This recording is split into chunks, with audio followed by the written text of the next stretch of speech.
How to check if your iPhone is original or refurbished. Hello guys and welcome back to another tutorial video.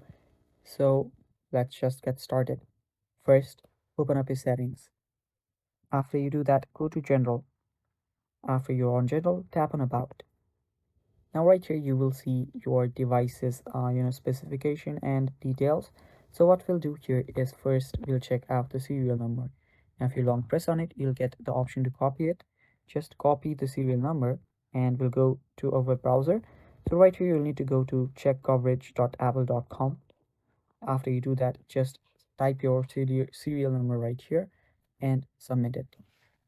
After you do that, you will find out if your iPhone X has been purchased or not, or what its situation is right now.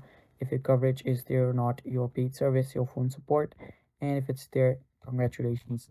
Now, after doing that, what we'll do is to check if our phone is refurbished.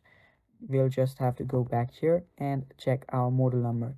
So as you must know, or if you don't, it's completely fine. There are four letters that start for the model number, and the first one is M.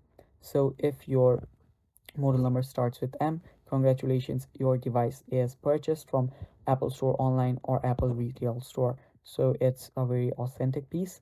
And the other letter is F. F, if your model number starts with F, you might have to, return it back because that is a refurbished one. And the other one is N. If your model number starts with N, it means that your device is a replacement device which was replaced by Apple due to some problem. And last is personalized device. Now this is a rare case. This is any iPhone that has been engraved of personalized engravings. It's a really rare situation. And yeah, that is basically it. If your model number starts with M, it's not a refurbished one. So yeah, that is all for this video. Stay tuned for more upcoming tutorial videos, and bye.